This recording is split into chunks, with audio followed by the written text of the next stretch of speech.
This is Alan Levine, and I'm going to show you a little bit about how we get started with Tumblr as a student in the project community class. If you've never done this before, it's really easy. They say it takes 30 seconds to join. Maybe we can test that. So you're going to want to use your email, and you can use any email you like. I would suggest that you use a personal email address because this site really belongs to you. But again, that choice is completely one that you can make. So I'm going to use an old email address that I think will work. I'm going to create a password that, of course, I'm not going to tell you. Username is got to be unique on Tumblr, so you want to call it dogbotnot, and let's see if this works. And let's see, how old are you? They're going to want to ask this. I think you have to be a certain age, over 13. So I'm going to be honest. I'm going to pretend that I read the terms of service, and we're all done there. So we're going to create this account. We're going to come up here and a little bit of information. Look, they want to ask you to follow blogs. Now this we don't really care about right now. But I think they're going to make me do this. So I don't know why they're making me do this. This is ruining my screen recording, but I'll put that one, and that one. This is really silly, but they make me follow blogs I don't really care about. So look, you can change this at any time, so it doesn't make sense. So you can associate a photo with your account. So I'm going to, let's see if I can drag and drop one in here. And it will be a picture of a kangaroo for no apparent reason. And again, your username has already been entered, but we'll just skip that. We can go on to this the next time. It's going to ask you some information about your platform. I think it's asking if you're going to use a mobile. I'll skip that and do this later. Boy, they asked me a lot of questions. I thought this was only 30 seconds. Okay, they need to verify my email address. So I'm going to actually have to go back to my email, click a link to confirm that I did this. But I have this new blog here called dogbot.tumblr.com. This is the dashboard. This is not the public view of your blog. If I went to my public view right now, I would come up and see that it's untitled, not much there, not very interesting. So what we want to do is going to go into our dashboard, and we're going to create some information about it, but it's got no post found. Let's go back to that link. Boy, what a lousy demo. And on the public view, if you're logged in as your username, you get this thing called customize. So we can come here. Okay, they want to verify my email. This is going to be sloppy while I do this, so I'm going to stop this screen recording and I'll come back when I verify my email. We're going to assume that I've gone back and clicked the confirmation email from Tumblr. They try to get me to download some mobile app. I'll ignore that for now. Again, this is the dashboard. This is the inside of where you're going to create content on Tumblr. But I'm going to go and click under Untitled because my blog has no title right now. Right under there is the URL for my blog, and when I go there, I'm going to get this kind of drab looking thing, which isn't so great. But when I'm logged into Tumblr and I'm looking at my own site, if I click customize, then I'm able to change some things on my blog. This is where we want to get fancy. So first thing is we want to give it a title. Now this is really important. This is going to be the title of the work that you're going to be doing for the project community site. So don't make it something generic like project community blog, because that isn't really going to distinguish it as yours. Plus, when your posts come into the site, they're going to be attributed to a particular blog. So you want to name it something, not with your full name necessarily, but so we know it's you. But be creative with your title. That's something that we want you to think in mind in terms of design concepts. If you just create something called like Alan's Project Community Blog, that's kind of boring. It says whose blog it is, but it's not really interesting.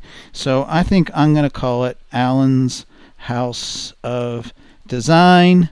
I can give it a description that's going to come into play on some of my themes, my reflections for the project community class.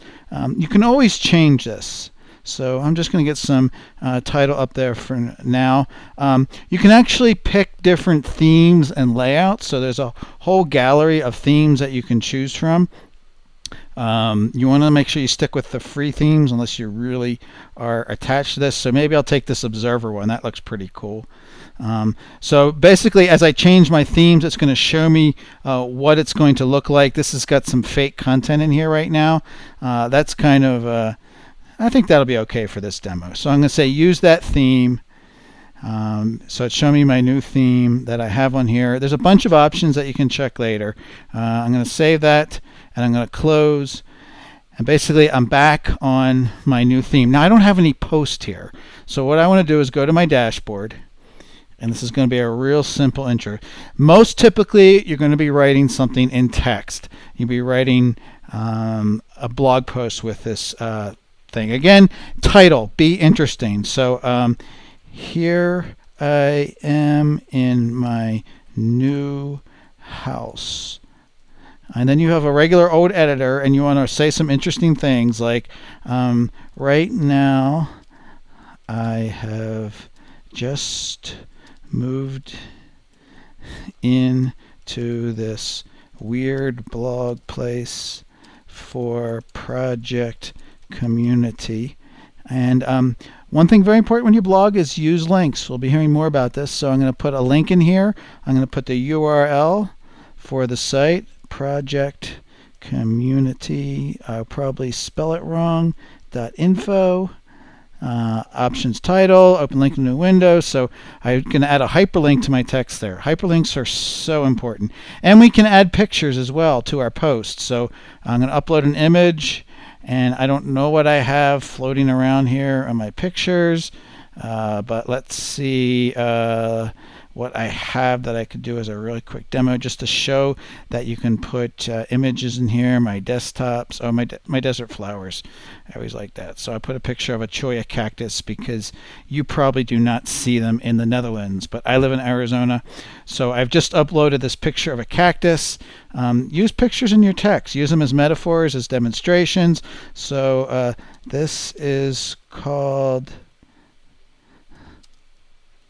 a jumping cholla cactus. Isn't it lovable? And I probably have typos as we see, but when you write a blog post, you want it to be able to stand on its own as a piece of content. So you don't just want to like launch into this is my reflection for week 5, because what if someone finds your blog post? They won't know what it means. So always give context to your blog post. And then basically I'm going to publish it. That's writing on your Tumblr blog. You get your post in here if I want to see what it's like. Now I go over to my public view of my blog, and you can see I've got this nice new blog post with a picture and a title. Now that's the setting up of your blog.